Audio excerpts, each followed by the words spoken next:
আমাদের conjugal life সুখের হোক।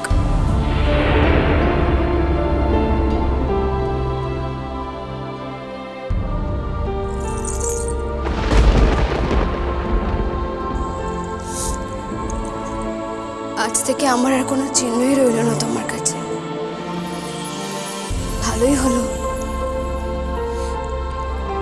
একটা নোংরা মেয়ের চিহ্ন রেখে শুধু শুধু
কেমন আছো আমার সাহেব ভূত?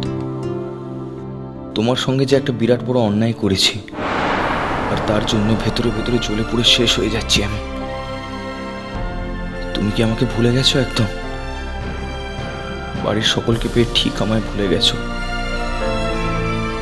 আর কেনই বা মনে রাখবে? আমি তো মনে রাখার মতো কোনো কাজ করিনি তোমার সঙ্গে। কত অপমান, কত অবহেলা করেছি আমি তোমায়। কাল যাচ্ছি আমি তোমার কাছে, ক্ষমা করবে তো আমায়? কথা বলবে তো তুমি আমার সঙ্গে?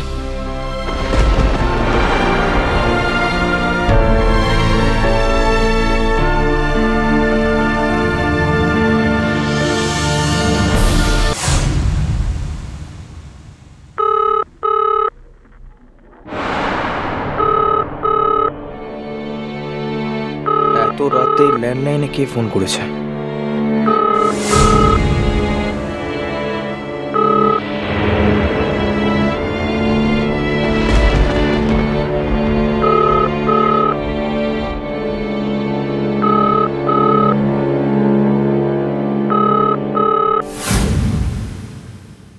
হ্যালো,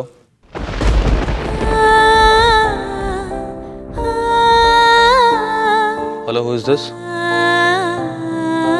হ্যালো, হ্যালো,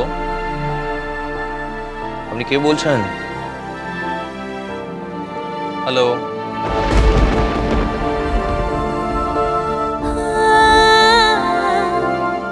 হ্যালো,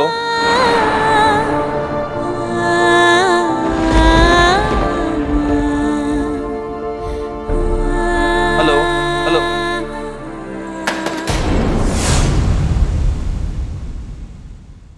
কে?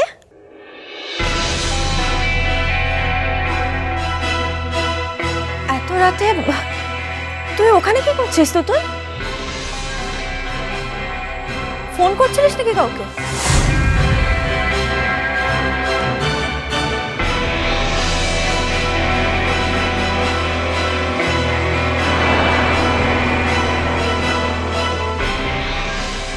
এত রাতে কটা বাজে তুই জানিস? রাত 2:30 বাজে তুতুল। মাঝরাতে সবাই যখন ঘুমোচ্ছে, এইভাবে এখানে চুপি চুপি অসুস্থ শরীরে কাকে ফোন করছিলি তুই? তুতুল, উত্তর দাও, কাকে ফোন করছিলে তুমি এত রাতে? তুমি কি ভেবেছো উত্তর না দিলে আমি তোমাকে ছেড়ে দেবো? বলো, কাকে ফোন করছিলে? উত্তর না দিলে আমি কিন্তু ছাড়বো না, বলো। মিতুল, আমি তো কি হয়েছে? মাঝরাতে এত চেঁচামেচি কিসের? ও মা মিতুল, ও ওরকম বিছানা ছেড়ে এখানে উঠে এসে দাঁড়িয়ে আছে কেন? ওর যে গায়ে জ্বর। কিরে, ওকে জিজ্ঞেস করো না, মাঝরাতে সকলে যখন ঘুমোচ্ছে তখন লুকিয়ে লুকিয়ে ও কাকে ফোন করছিল?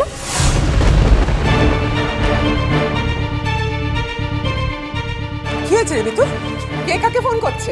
কি হয়েছে সেটা তোমার ছোট নাতনিকে জিজ্ঞেস করো মেমরানি। ও, তাহলে মনে মনে আমি যেটা ভাবছিলাম সেটাই সত্যি, তাই তো? পাপ্পা ভুল কিছু বলেনি। এত রাত্রে লুকিয়ে চুরিয়ে কলকাতায় কাউকে ফোন করা হচ্ছিল। তুতুল, তুই কলকাতায় কাকে ফোন করছিলি? কিরে, ওই ম্যানেজার বাবুকে, তার স্ত্রীকে? কিরে তুতুল? তুমিও যেমন, ও ফোন করছিল ওই আয়ুষ কুমারকে। আই মে, তোকে বলে দেওয়া হয়েছে না কলকাতায় তুই কারোর সঙ্গে কোনো যোগাযোগ রাখবি না? কথাটা কানে যায়নি না তোর? সেজন্যই তো মাঝরাতে যখন সবাই ঘুমোচ্ছে তখন লুকিয়ে লুকিয়ে ফোন করা হচ্ছিল না?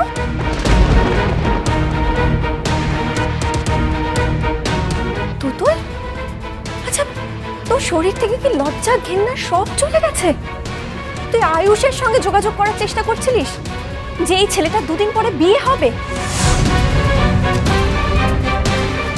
তুই আমাদের বাড়ির মেয়ে হয়ে একটা সংসারকে এইভাবে ডিস্টার্ব করতে চাইছিস কেন তুতুল? কি করে তুই এটা পারছিস করতে? ছি ছি ছি, ছি। আমি আমি তো ভাবতেই পারছি না যে ওই ছেলেটা তোকে এতটা হিপোক্রিট করে ফেলতে পারে। তুই নিজের পরিবারের সম্মান, নিজের সম্মান সব ভুলে গেলি, হ্যাঁ? সব। তুতুল, তুতুল, এবার কিন্তু তোর জন্য আমাদের সবার খুব লজ্জা হচ্ছে, খুব। তোর যে এতটুকু আত্মসম্মান বোধ নেই এটা ভাবতে গেলেও কষ্ট হচ্ছে আমার খুব। একটা মরিচিকার পেছনে তুই ছুটে বেড়াচ্ছিস, হ্যাঁ? ছি ছি ছি ছি। ওসব ছিচিকার করে কিছু হবে না বৌমা। এখন বুঝতে পারছো তো কেন পাপ্পা ওকে দূরে সরিয়ে রাখছে? ওকে দু চোখে দেখতে পাচ্ছে না? মানে কোন বাপ তার মেয়েকে এইভাবে দুচ্ছাই করে?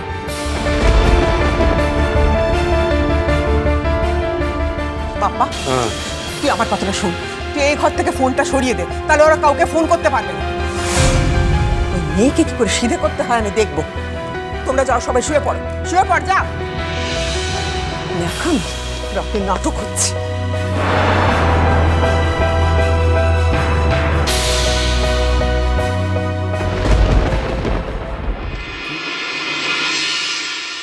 কে ফোন করতে পারে এত রাতে? ফোনই যদি করলো তাহলে কথা বলি না কেন? আমার কোনো ফ্যান কি? কিন্তু তারা তো কথা বলে। আচ্ছা আচ্ছা, ও নয় তো আমার সাহেব ভূত? হ্যালো হ্যালো হ্যালো,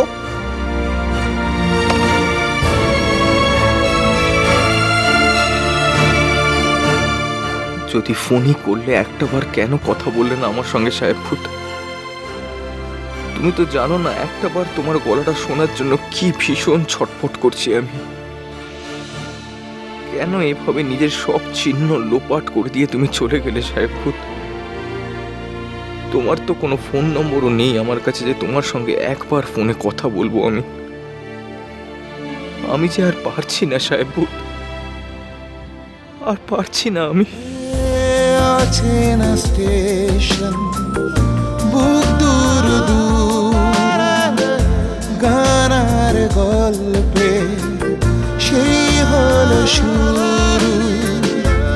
অচেনা স্টেশন, বুক দূর দূর, গানার গল্পে সেই হলো শুরু। পলক না পরা চোখ দিয়ে ছুঁই চোখের তারা তুই, চোখের তারা তুই, চোখের তারা তুই। কাল থেকে শ্রাবণী উৎসব। এবার যদি ও না যেতে চায় তাহলে আমাদের যাওয়াটা বন্ধই হয়ে যাবে। ওকে তো বাড়িতে একা রেখে যেতে পারবো না আমরা। না না, জ্বর যদি না থাকে তাহলে নিশ্চয়ই যাবে না। তো কাঁদছো কেন তুমি বাচ্চাদের মতো? এখন তো তুমি যথেষ্ট বড় হয়েছো। কি হয়েছে তোমার যে তোমায় এইভাবে কাঁদতে হচ্ছে? আমার আর এত গঞ্জনা সহ্য হচ্ছে না ম্যাম। আমি কি করব বলো তো?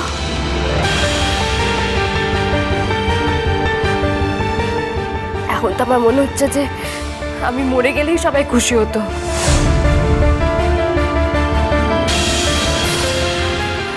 আমিও বাঁচতাম। তুতুল, চোখের তারা তুই চলো চলো চলো চলো পাল্টাই